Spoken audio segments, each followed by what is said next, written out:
Welcome to the Parkland Press. As I go through this presentation, I want you to keep two things in mind, or two questions in mind the whole time. One, what is your purpose? And two, do human beings have free will? Now, this is a picture of you on this earth, and the road represents your path of journey as you travel on this road. Now, everything in this world has a purpose, whether it's the ants and the bees or the flowers and the trees.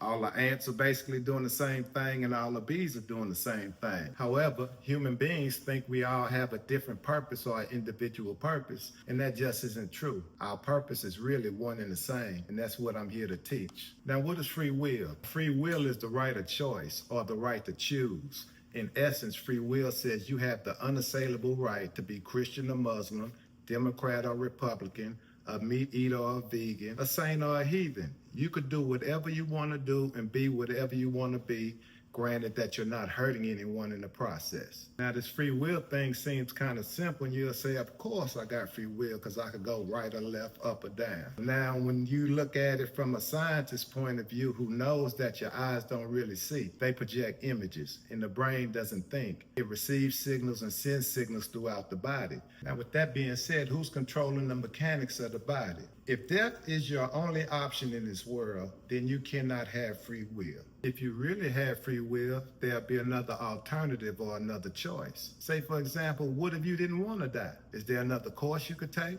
Now, here's two things that you may not know about yourself or the game of life. Physical birth is not a beginning, it's a continuing.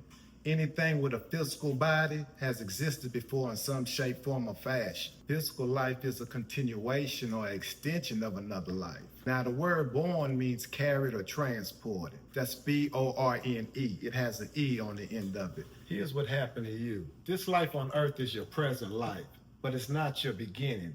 And here's what you don't know. Your beginning began in heaven.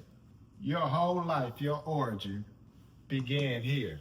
Remember, I told you physical birth was not your beginning, and you were born to this earth, you were transported. When you left heaven, you were transported from here all the way to this earth. Heaven was your beginning, now you're here on this earth, and this is your present, and you're completely unaware of it. Now, here's where things get a little tricky, because in reality, you're a spirit like God. But when you were born to this earth and received the physical body, now the picture kind of looks like this. You're literally in a body.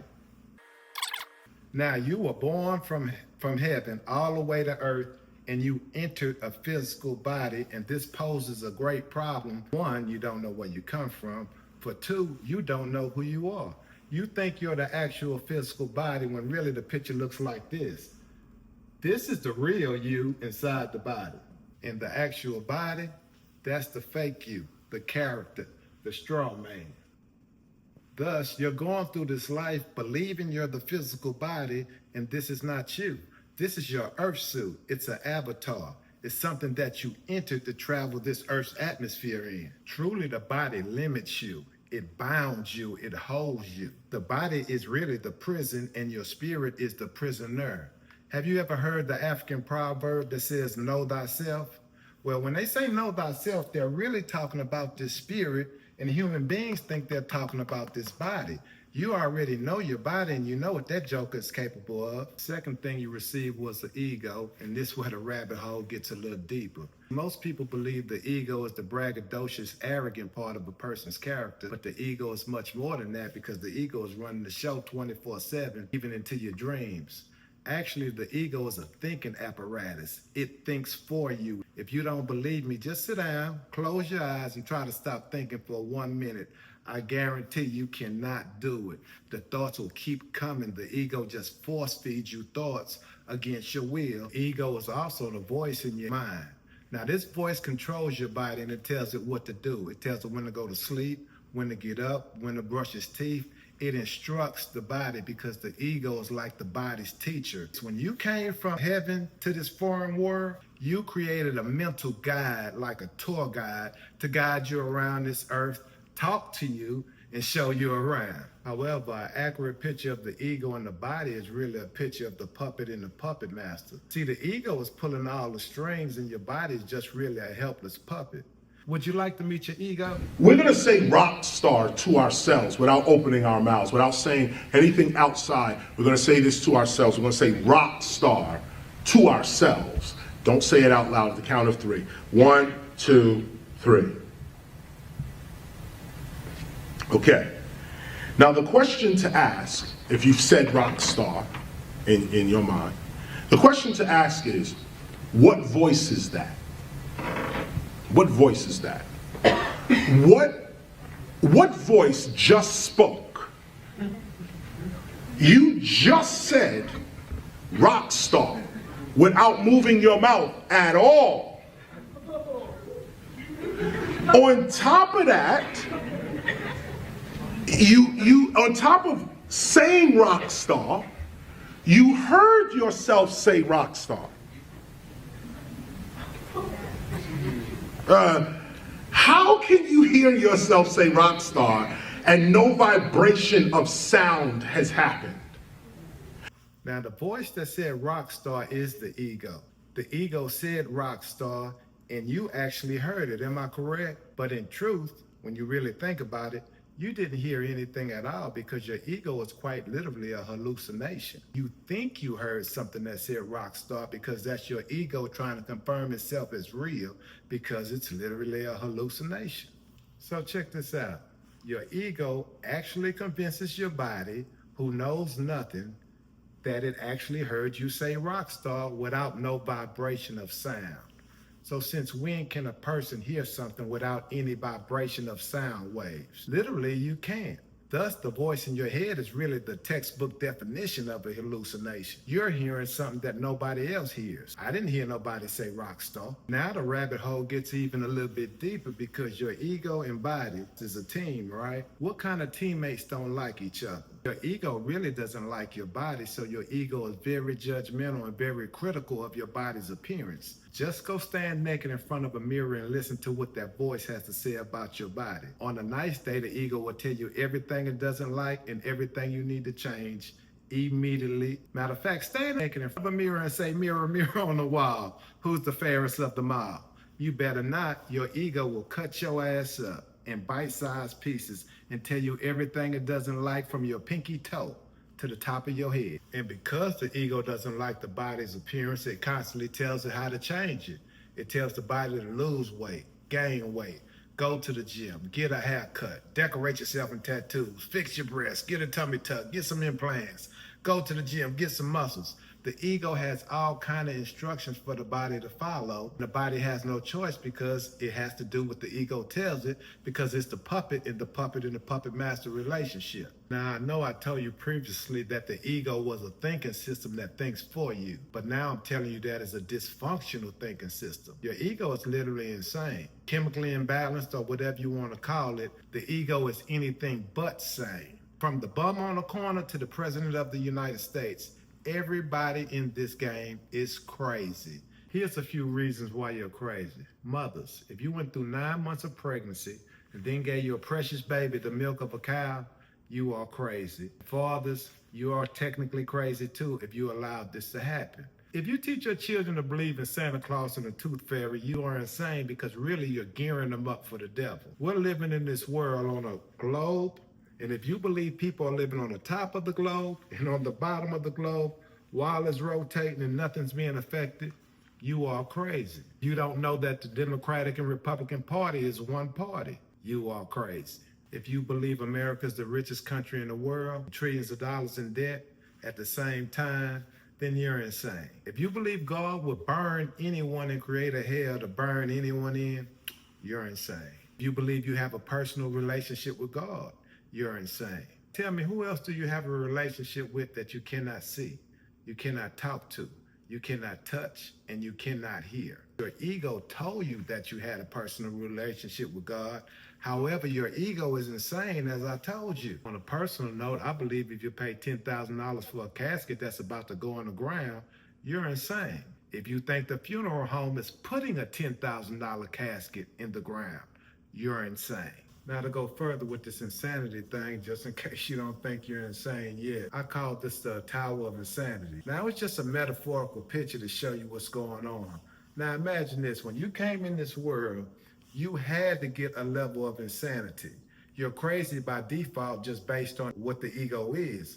So when you were born to this world, You had to come get a level of insanity. And when I tell you everybody in this world is crazy, I really mean that. Now just imagine that there are tens of thousands of floors in this tower of insanity, and there's 1 million people on each floor and of a like kind. So it kind of looks like this. Just say on the first floor are pedophiles, 1 million of them. On the second floor are serial killers.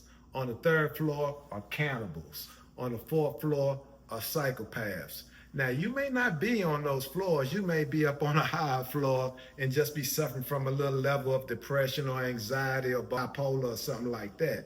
You may not necessarily be down here, but I can guarantee you this, Jeffrey Dahmer didn't have the whole third floor by itself. There's many cannibals in this world, and if you still don't believe the entire world is crazy, just keep this one thing in mind. Everybody is trying to hide their crazy. They're not trying to tell you about it. Do you think someone's going to tell you if they're a pedophile or a rapist? Of course not. Do you think somebody's going to tell you if they're a serial killer or a cannibal? They surely ain't going to tell you. Everybody in this world is trying to hide their insanity because that's what the ego tells them to do. Okay, the ego is the voice in your head, it's a thinking system, and it's dysfunctional. One last thing about the ego. The ego is fragmenting, and this is happening on a daily basis. See, the ego is not whole, so it's partial. In truth, you have a split mind. You're a double-minded person, and the mind tends to dissipate. Why do you think people's mind flows and drifts off to the land of dementia or delirium or Alzheimer's? This is the mind and the ego steady losing its wits over time. Heaven and earth are worlds are opposites. They're diametrically opposed in every way. What's in one world is not in the other. The presence of one world guarantees the absence of it in another. It looks like this. See, because heaven is the atmosphere of love, fear is not here. Matter of fact, fear is here and love is not here. So we have love here and we have fear here. God is here.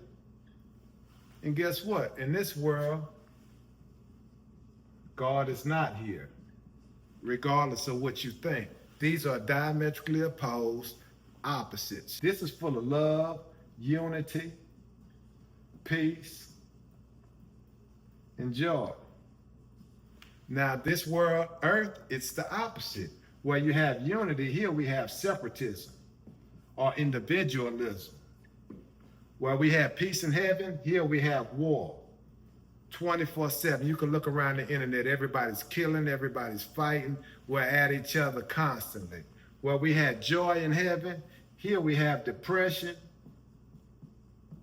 and despair. Now, understanding that heaven and earth are worlds of opposites, I can explain why we came here in a general sense. You were in heaven where everything was love, peace, joy, happiness. It was lovely all the way around the board. However, you had no idea of pain, rage, and all this other stuff. So almost like a kid going to the carnival, from here, you decided to come here to experience the unknown. So you would know. That's the definition of knowledge. So we came here almost like a game to experience it, knowing that we could return to heaven one day when this game was over. For example, in heaven, you only knew what pain was conceptually, kind of like an abstract idea. You never hollered ow or ouch. You really never knew what pain was. So you could have an idea of it, but to experience pain, you had to come here and learn it. Now you know pain, you know it mentally, you know it physically, and you know it psychologically and emotionally, but you had no clue of it when you were here. Do you know the purpose of this world? See, most educated people think the purpose of this world is to maintain and sustain life, but how could that be when every man, cat, woman, and dog has to die? There's no way around it. So in essence, the purpose of this world cannot be to maintain life. Real purpose of earth or this world is to shift, rotate, and contain problems for you. You're living under this firmament and problems just keep stirring and rotating because we designed the game like that. This is why in this world you keep experiencing different fears, different problems, different tragedies, different emotions, and different addictions because they're rotating and stirring and this world is containing. You are enclosed and encapsulated under this firmament. You remember that Christmas ornament that you could shake up with the Santa Claus and the reindeer and the snow kind of goes around? You're enclosed similar to that. So in this world, the problems just keep rotating and they never stop. As soon as you think you solve one problem and things seem kind of smooth, your car breaks down. As soon as you get your car fixed, then your kid go to jail. Bail them out, then the doctor gives you bad news. That's the way this world works. It just keeps rotating and shifting problems because we needed to experience this.